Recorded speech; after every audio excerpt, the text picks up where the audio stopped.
Soy Gerardo Ramírez de Sexto C de Físico Matemáticos y en conjunto con mi compañera Fátima Olivas les explicaremos sobre el respirador artificial y todas sus características. Nuestro objetivo como equipo es darles a conocer las características del respirador artificial, así como el funcionamiento de este y su creación. También dar a conocer nuestro punto de vista y la importancia del respirador artificial en nuestra actualidad. Bueno, para empezar, quisiera darles una breve explicación de lo que es un respirador artificial. Este básicamente es una máquina de funcionamiento eléctrico, el cual mediante un microprocesador se controla, ya sea electromagnético o neumático, y este suple la ventilación pulmonar espontánea por una ventilación mecánica en personas que tienen insuficiencia pulmonar o insuficiencia respiratoria, ya sea crónica o ya sea aguda. Bueno, pues también tenemos ahora las partes que conforman al respirador artificial, que estos son la turbina o depósito de compresión, que pues es básicamente los ventiladores, una fuente de aire y oxígeno que generalmente se usan tanques de oxígeno o de aire, conjuntos de válvulas y tubos internamente y externamente para transportar el aire y el oxígeno, también equipo o circuito de conexión al paciente, que esto puede ser desechable o reutilizable, que pues es para conectar al paciente a la máquina. Aquí tenemos la ficha técnica, que pues son básicamente las especificaciones y las descripciones de cada una y del modo de funcionamiento del respirador artificial. Podemos ver que el tipo de pacientes, modo de funcionamiento, modos ventilatorios, tipos de respiración, tipos de circuitos y modos especiales de operación. Ahora tenemos el sistema de operación eléctrico. Y bueno, pues los respiradores utilizan una turbina, la cual actúa como una generadora de flujo de aire y de oxígeno, que es la que se quiere enviar al paciente. Se debe conectar, además de a una fuente de oxígeno y de aire, a una corriente eléctrica, ya sea por medio de un enchufe o ya sea por medio de una batería. Bueno, también el diseño del ventilador contiene una pantalla, la cual te muestra unos medidores para el paciente, para que no vaya a haber algún percance de ponerle aire de más. También contiene internamente un motor de 12 voltios, circuitos de control y un sistema de bombeo. Bueno, pues también investigando un poco en artículos de revistas reconocidas o en artículos en internet, encontré alguna lista de proveedores que pues la encabeza Hamilton Medical en la producción de respiradores artificiales. También participa la NASA, universidades como la Universidad de Málaga, también Drager, Medtronic, entre otras. Y también investigando en entrevistas encontré que reconocidas marcas de automóviles como Ferrari, Peugeot, Citroën, Mercedes, Ford, Seat, entre otras, se unieron a la producción de respiradores artificiales, ya que tienen facilidad para adaptar motores y componentes para producir ventiladores mecánicos. Bueno, pues hablando de costos, antes los respiradores tradicionales costaban entre 20,000 y 35,000 dólares por unidad, pero ahora se cotizan en más de 40,000 dólares debido al COVID-19. Surgió mucha demanda de los respiradores, entonces pues sí, ahora se encuentran en más de 40,000 dólares, pero es muy difícil encontrarlos en el mercado para consumo propio. Tienen mucha más preferencia ahorita en estos tiempos en hospitales y pues más exclusividad. Bueno, pues para que tuvieran una mejor idea, decidí hacer un pequeño prototipo aquí de lo que vendría siendo una válvula del respirador artificial, el cual se basa en una base para colocar en el paciente, que se colocaría más o menos así, conectado a una válvula, la cual se conecta hasta el respirador artificial. El respirador artificial, al colocarse, se activaría, y lo que hace el respirador artificial es, con un medidor, te mediría tu nivel de oxigenación y tu nivel de lo que necesitas o sea, lo que te necesita transportar de oxígeno, y pues ya con esto te transportaría todo el aire y todo el oxígeno. Bueno, pues El respirador artificial en general es un artefacto de gran apoyo y más en estos tiempos que estamos viviendo pues de COVID-19, ¿no? Del virus que ataca principalmente pues al sistema respiratorio y pues el respirador artificial es de gran ayuda en ese tipo de cosas.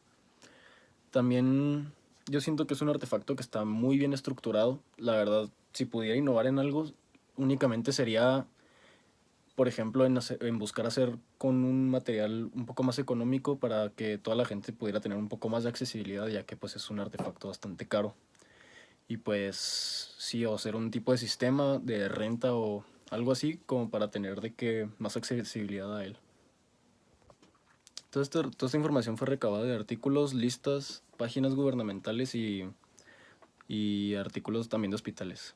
Pues como conclusión quisiera concluir diciendo que pues muchos conocen el área de físico-matemáticos como un área para calcular, para diseñar, para hacer contabilidad, pero pues en realidad el área físico-matemática pues acabamos de ver como este ejemplo que pues también podemos salvar vidas y podemos destacar también en la salud. Muchas gracias. Hola, buenos días. Mi nombre es Fátima Olías. Estoy en sexto C en el área de físico-matemáticos y hoy les quiero contar un poquito sobre los respiradores artificiales y su objetivo principal. El objetivo principal de los respiradores artificiales es reducir el trabajo respiratorio cuando no lo podemos lograr nosotros mismos con nuestro cuerpo. Entonces, ¿cómo se logra reducir el trabajo? Este respirador mejora las alteraciones con el intercambio gaseoso que aparecen en la insuficiencia respiratoria. Este intercambio se logra porque hace un intercambio normal de oxígeno con la sangre en los alvéolos. Los alvéolos son unas bolsas llenas de aire que están al final de los bronquios.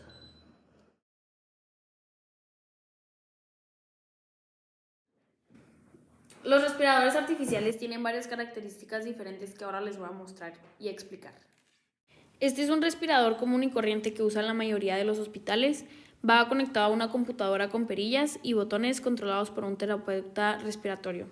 Este tiene sondas que se conectan a la persona a través de un tubo de respiración y el tubo de respiración se coloca en la boca o también pues, puede ser en el cuello hasta la tráquea, denominada traqueotomía.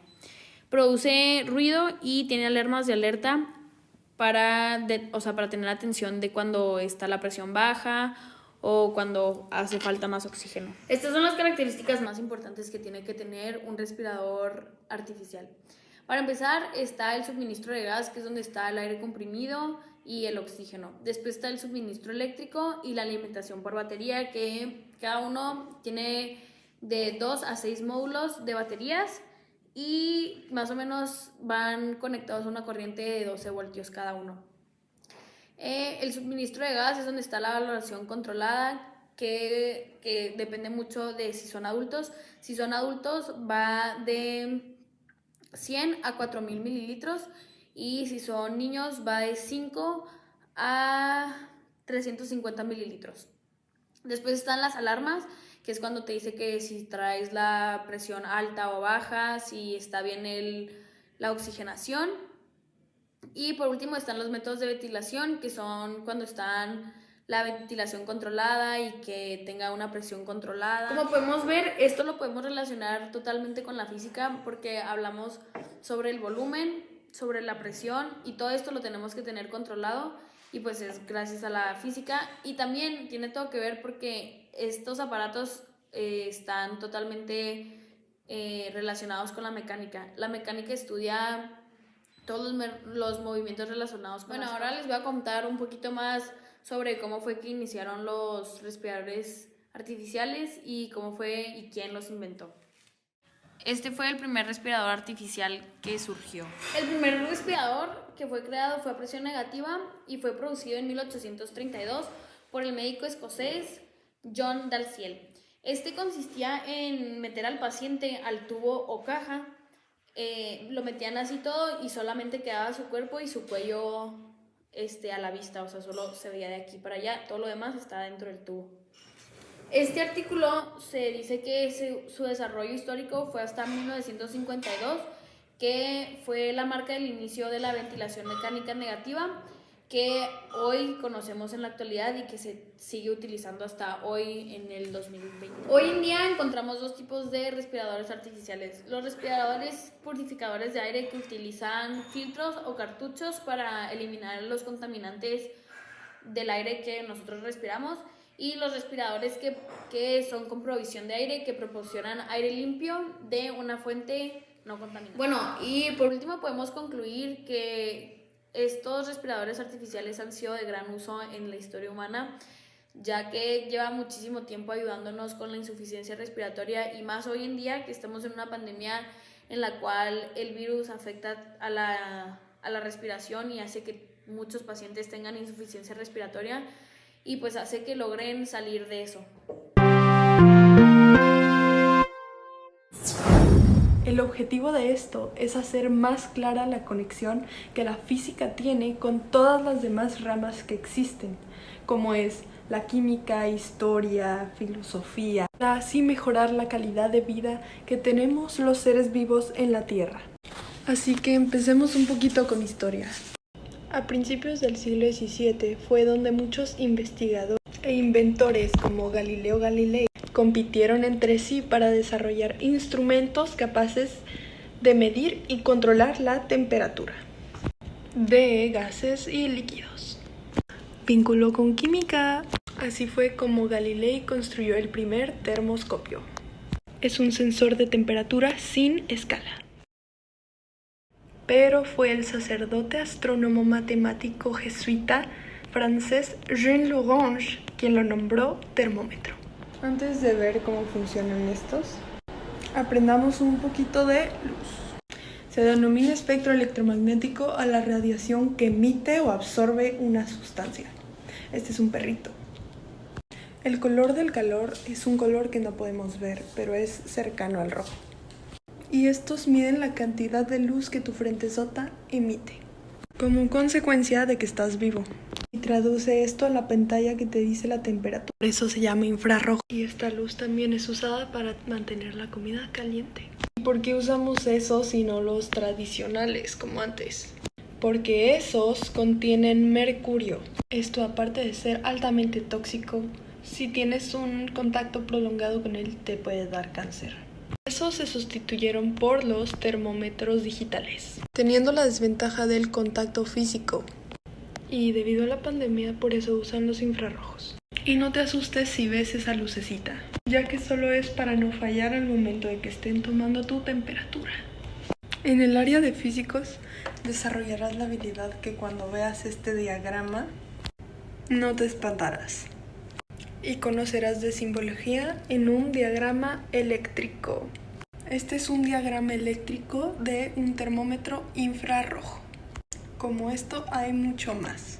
Y todo esto nos indica en cómo está esto conectado por dentro. Y el por qué todas estas cositas de aquí funcionan. Hasta física hay en gastronomía y diseño. Pues la física está en todo. Y con un buen uso de ella podemos lograr grandes cosas. Mejorar nuestra calidad de vida con los aparatos que puedas llegar a inventar. Salvar millones de vidas.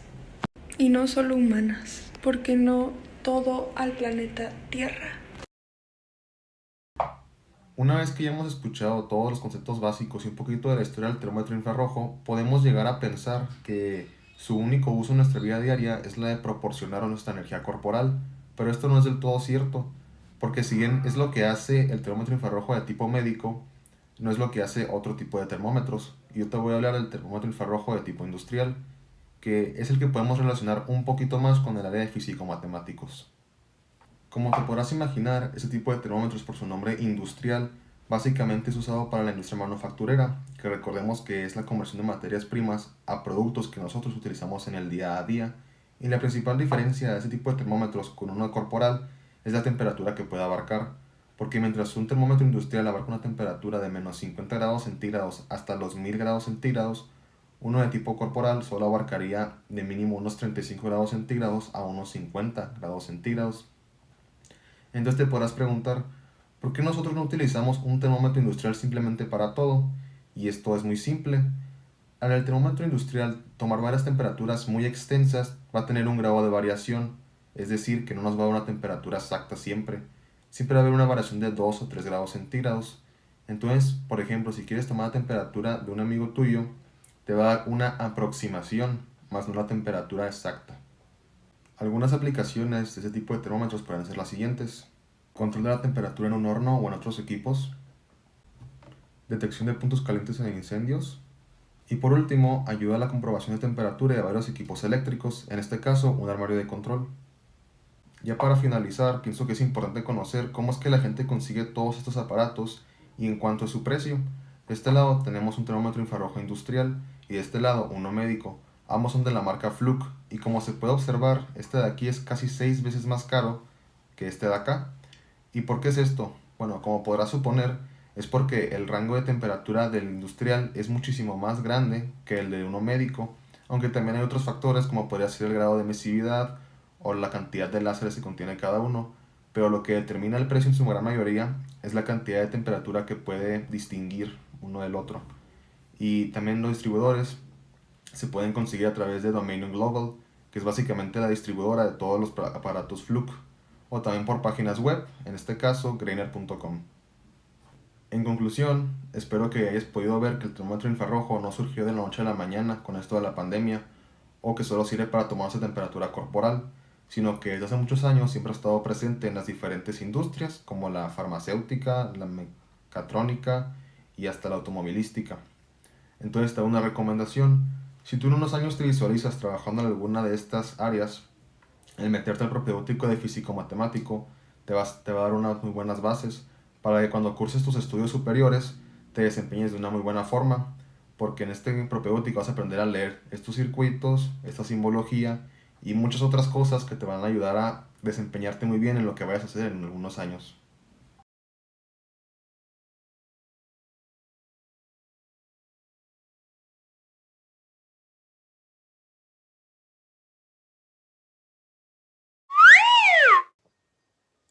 La óptica es una rama de la física que se dedica al estudio de la luz visible, sus propiedades y su comportamiento. También analiza sus eventuales aplicaciones en la vida del ser humano, como es la construcción de instrumentos para detectarla o valerse de ella.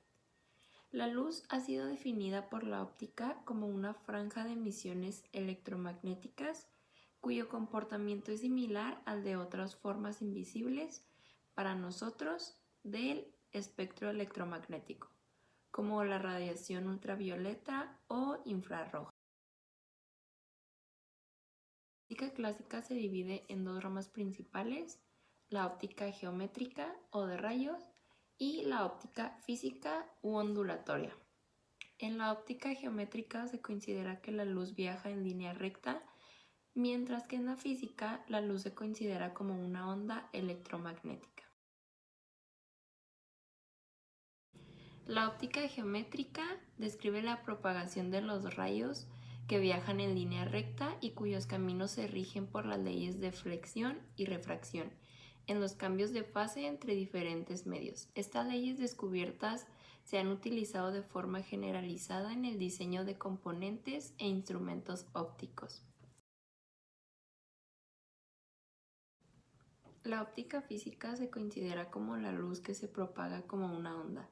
Este modelo predice fenómenos como la interferencia y la difracción, que no se explican por la óptica geométrica. Las ondas se propagan en la atmósfera terrestre casi a la misma velocidad de la luz. El modelo de onda se puede usar para hacer predicciones sobre cómo se comportará un sistema óptico sin requerir una explicación de sobre qué medios están agitando las ondas. El espectro luminoso es la distribución de la energía irradiada desde una fuente luminosa, la cual viene ordenada por valores de longitud de onda. Es particular la secuencia matizada por la descomposición de la luz en los colores del arco iris. Se descompone pasando a través de un prisma refractor, es decir, la gama de colores que van del rojo al morado es el resultado de la descomposición de la luz blanca a través de un prisma o de otro cuerpo refractor. Los materiales que vamos a necesitar es una linterna, un disco CD y cinta tape. Con la cinta tape vamos a ir despegando nuestro CD hasta que nos quede completamente blanco. Cuando una onda se encuentra con un obstáculo, se forman rayos y es lo que provoca que podamos ver este espectro luminoso. Detrás del verdadero mundo está lo cotidiano, cosas que hemos normalizado y dejado pasar. El Meridiano es el nuevo podcast para concientizar de la realidad actual. Hey, ¿qué onda? Oigan, bienvenidos a este nuevo episodio, a este nuevo podcast, El Meridiano. Soy Angélica Robles Flores, su entrevistadora, y espero que estén muy emocionados al igual que yo, porque este es el primer capítulo y les traigo una persona muy especial, que está muy bien informada del tema de lo que vamos a hablar hoy. Ella es Brenda Escárcega, y bueno, Brenda, platícame un poco de ti, qué estudiaste, a qué te dedicas, y verán por qué es la indicada para este programa. Bueno, preséntate. Hola, antes que nada quiero agradecerle por la invitación a Angie y es un gusto poder estar aquí hoy y poder compartir un poquito de lo que sé.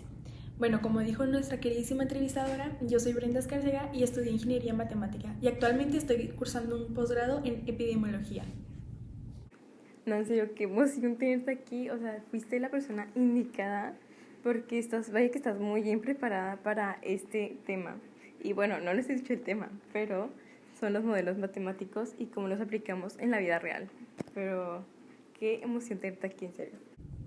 Ay, muchas gracias. Igualmente es un gusto poder estar aquí en tu bello programa. Y como dijiste antes, los modelos matemáticos aplican para todo, como para poder entender los fenómenos naturales y demás. Pero bueno, no me adelanto que eso lo veremos más adelante. Hey, espérate, no te me adelantes. Pero bueno, para empezar, explícanos un poco de qué es un modelo matemático, ya que pues yo tengo una idea, pero no sé, tú eres la que sabe, tú eres la profesional, así que bueno, explícame un poco más a detalle. No, pues si quieres cuéntame tú más o menos cómo lo entendiste y ahí te digo si está bien o te lo complemento. Híjole, pues yo qué te digo, bueno, por lo que sé y por lo que entendí, es un esquema donde puedes implementar cualquier problema y analizarlo para pues decir un diagnóstico futuro del problema o del fenómeno. Algo así, ¿no? Por lo que tengo entendido. Sí, muy bien. Pues hasta eso que no estás tan perdida, ¿eh? Una descripción un poquito más técnica, aunque la tuya estuvo perfecta, es que es una representación simplificada a través de ecuaciones o funciones y son mayormente utilizadas para expresar relaciones, proposiciones sustantivas de hechos, variables, entidades y sobre todo relaciones entre variables de las operaciones. Ay, oye, no, pues está mejor tu definición, está más técnica. Pero bueno, ahora sí al tema. ¿Para qué sirven o cómo se utilizan estos modelos? Ay, la tuya también estuvo súper bien, ¿eh? Y respondiendo a tu pregunta, los modelos matemáticos son mayormente utilizados para entender fenómenos tanto naturales como sociales o físicos y pues demás.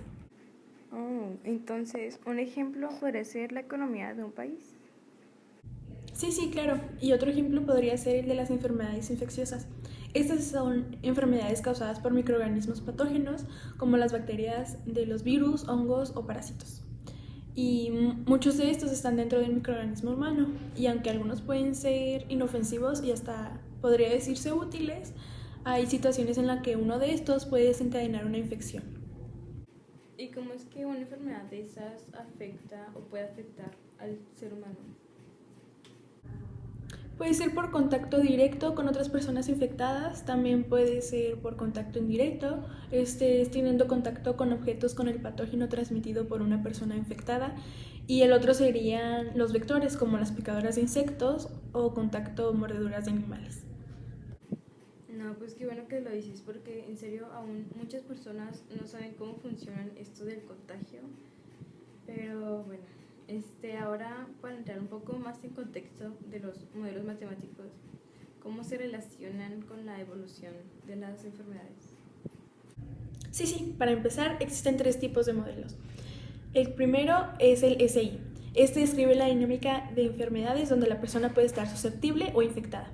En este modelo, cuando la persona se llega a infectar, siempre estará infectada. Este esquema responde a enfermedades como el SIDA y la hepatitis A. Básicamente aquí, cuando una persona se infecta, su única salida es la muerte. Luego está el segundo, este es el SIS. Este es muy parecido al anterior, pero con la diferencia de que después de un tiempo la persona infectada pues, se puede curar, pero pasa a un estado en el que se puede volver a infectar. Ejemplos de este podría ser el resfriado y la meningitis C. Y por último está el SIR, donde una persona puede ser susceptible, infectada o recuperada. En este, después de un tiempo, la persona infectada se cura y al mismo tiempo adquiere una inmunidad permanente contra esa enfermedad. Un ejemplo podría ser la varicela. ¿En serio? No, la verdad que yo no sabía esta información. Vaya que se aprende algo nuevo todos los días. Wow, neta, qué interesante. Pero bueno, ahora nos podrías contar un poco acerca de nuestra última experiencia de cómo hemos intentado trabajar con la pandemia actual, o sea, el coronavirus. Bueno, es decir, cómo hemos afrontado el estudio de un modelo matemático para ver la dinámica de la transición de toda esta pandemia, de este virus que ha conllevado bastante. La verdad es que el coronavirus es un síndrome agudo grave que se puede llamar técnicamente como SARS-CoV-2. Este es un tipo de COVID porque, a decir verdad, hay varios que causan la enfermedad por coronavirus o COVID-19. Y parece ser que pasó de un huésped animal a un humano. ¿Y cómo es que pasó eso? Pues como sabemos, el COVID no es una enfermedad propia de los humanos que se contagia entre nosotros, sino es una de los animales que en algún momento se nos transmitió, ya sea por contacto o convivencia con el mismo. ¿Y eso cómo es posible? O sea, ¿es posible que se siga propagando o cómo es que sigue el contagio? Es por la transmisión de mini partículas de saliva que contienen al virus. Esto puede ser al estornudar, toser, incluso hasta darse la mano y al cabo de un tiempo tocarse la cara que podemos transmitirlo. Es por eso que hay que acatar todas las medidas de precaución para evitar su propagación. Pues es que sí, la pandemia actual, o sea, no es lo que hemos vivido y pues podemos evitarlo con precauciones básicas y muy sencillas, que es como usar el cubrebocas, gel antibacterial, lavándose las manos con su sana distancia, saliendo para lo básico. Es tan sencillo, pero las personas no entendemos, no hacemos caso y seguimos igual. Pero bueno, hay que crear un poco de conciencia y ya, volviendo al tema, ¿cómo podemos aplicar el modelo matemático para este caso? Como al principio no se tenía mucha información y además de no tener en cuenta datos demográficos, ya que el estudio de la dinámica iba a hacerse en un espacio de tiempo muy limitado, con lo cual no era necesario contar con nacimientos, muertes, etc. Es por eso que implementamos el modelo SIR, pero después nos dimos cuenta que no era el correcto para este virus, ya que con el tiempo se iba sabiendo más y más información acerca de este virus. Y esas nuevas cosas nosotros no éramos capaces de con el modelo SIR irlas capturando, así que llegamos a un punto en donde las predicciones que obteníamos ya no reflejaban cosas creíbles, por lo que implementamos un nuevo modelo mucho más complejo que es el SEIR, que es ser susceptible, latente o expuesto, infectado y después recuperado. La nueva variable latente son las personas que están contagiadas porque las han contagiado una persona que estaba contagiada, pero esta está incubando el virus y es todavía incapaz de poder transmitirlo. Brenda, muchísimas gracias en serio por estar aquí. De veras que hemos aprendido bastante, tanto yo como las demás personas. O sea, es información que yo no sabía, en serio, qué interesante. Y nos gustaría seguir escuchando sobre todos tus métodos y cómo los están implementando, pero lastimosamente ya se nos acabó el tiempo. Y pues lo espero es recibirte en el próximo capítulo, que esto todavía no se acaba, ¿eh? En serio, gracias por estar aquí y fue un honor saludarte y escucharte. Y aunque sea por videollamada, sea de lejos, aquí estamos unidos. Y pues toda esta situación está muy difícil y nos vemos a la próxima. Gracias por todo Gracias por todo y a todos por escucharnos y espero que sigan con nosotros en el próximo capítulo para escuchar más sobre esto que todavía no se acaba. Soy la misma entrevistadora, el mismo día, a la misma hora. Nos vemos. Ay, no, el gusto es mío y muchas gracias por esta invitación. También estaría encantada de estar en el próximo capítulo y pues nos vemos.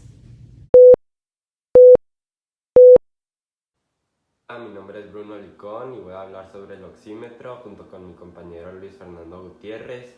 Bueno, el objetivo de este video va a ser cómo fue creado, su evolución de y pues qué materiales utiliza, cómo es su funcionamiento y cómo es que pues salió a la luz.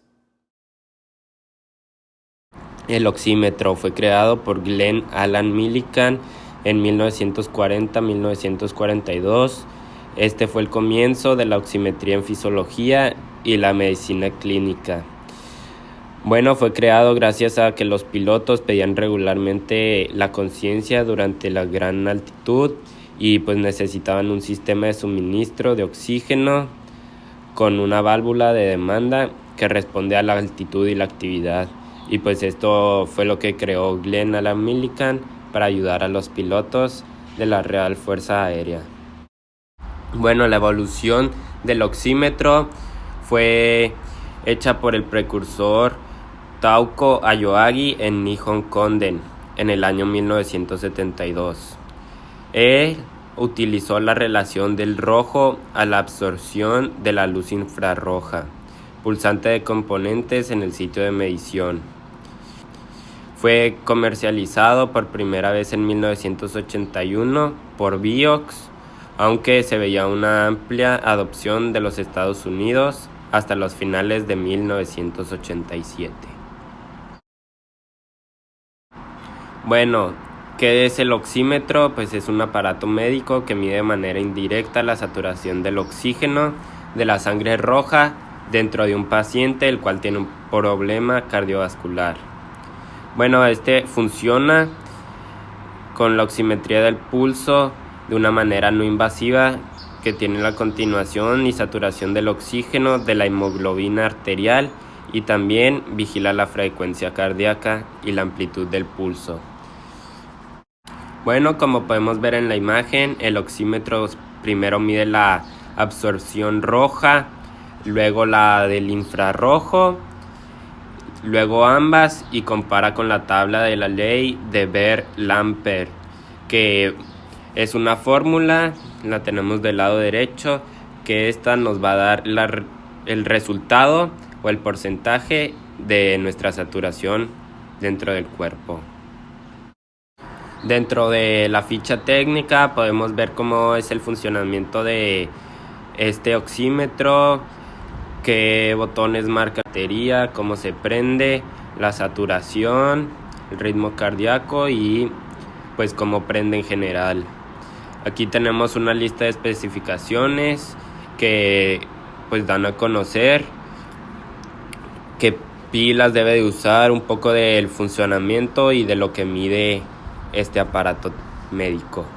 Aquí tenemos una lista de características que hacen que este producto sea conveniente, que pues no tienes que utilizar ningún botón para apagarlo, es pequeño y ligero, se controla con la pantalla LED, hay 6 modos de visualización y pues también un rango de pacientes que puede ser usado en todos. Esta tabla nos dice debido a los porcentajes si está bien o no el paciente, qué pulso debe de tener, tiene una alarma, unas dimensiones y todo esto nos sirve para saber si está alguien de manera correcta. Bueno, los costos del oxímetro son entre 200 y 350 pesos, también depende de la calidad del producto y puede ser hasta 1,000 pesos contando con la tecnología más avanzada de este oxímetro. Bueno, en conclusión, en mi punto de vista al principio, pues pudiera pensar que es un artefacto simple, que no tiene una historia detrás de él y ahora sabemos que pues todo surgió por una razón y ahora es uno de los objetos más usados en los hospitales y que ayudan a salvar muchas vidas. Buenas tardes, mi nombre es Luis Fernando Gutiérrez Hernández. Yo voy a hablar sobre los oxímetros y los principios que los relacionan con la física. Los oxímetros de pulso lo que hacen es que proporcionan una evaluación espectrofotométrica de la hemoglobina que hay en la sangre. Y esto al medir la luz transmitida a través de un lecho capilar que está sincronizada con el pulso. Los oxímetros de pulso se basan en el principio físico de la absorción diferencial de la luz para determinar el porcentaje de oxigenación en la sangre arterial. Las partes de un oxímetro se pueden dividir en tres principales componentes, que vienen siendo los diodos emisores de luz, que vienen siendo los diodos LED, podrían ser los microprocesadores que procesan la información que llega, y también los fotodetectores, que son los que absorben la luz para poder saber qué oxigenación mantiene el sujeto. En pocas palabras, lo que hace un oxímetro es medir la cantidad que puede atravesar la luz, que viene siendo la luz roja o la luz infrarroja, que atraviesa lo que viene siendo cualquier parte del cuerpo. No, más que nada podrían ser partes de los pies, podrían ser manos, hablando de extremidades, de las falanges, o también se puede utilizar en algunos casos lo que viene siendo las orejas. El oxímetro de pulso en su uso utiliza principalmente dos longitudes de onda, que es la luz infrarroja y la luz roja. ¿Y esto a qué se debe?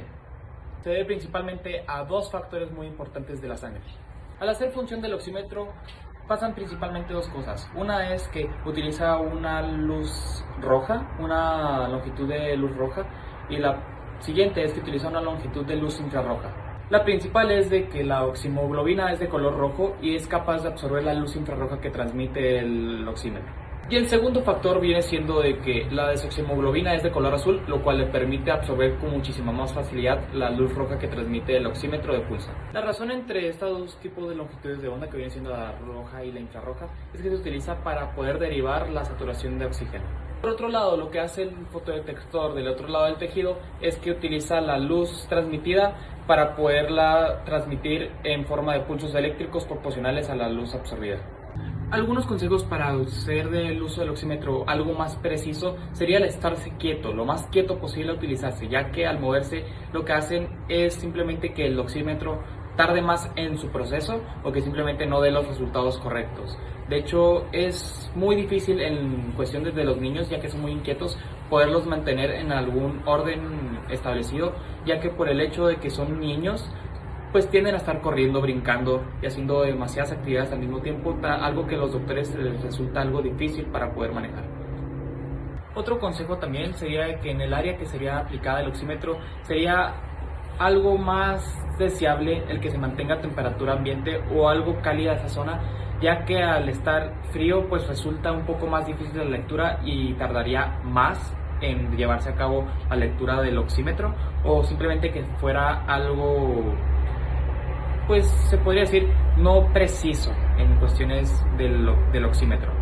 Pero en cuestiones de las personas que tienen problemas para poder mantener sus manos y extremidades a temperatura cálida, pues se utilizan algunos tipos de mantas o algunas colchas para poderse mantener cálidas un momento en lo que se utiliza el oxímetro para poder llevar a cabo la lectura de la oxigenación de la sangre. Las variaciones cíclicas resultantes en la trayectoria de la onda de luz emitida hacen que pueda ser más fácil distinguir entre la sangre arterial, que viene siendo la hemoglobina, y la sangre venosa. Cada pulso de la sangre arterial lo que hace es que hace que el lecho capilar se expande y se relaje. Para recibir la señal eléctrica, esta es procesada por el microprocesador y esta evalúa la situación y activa una alarma si es en caso de que no satisface los criterios del oxímetro o simplemente marca la oxigenación del sujeto.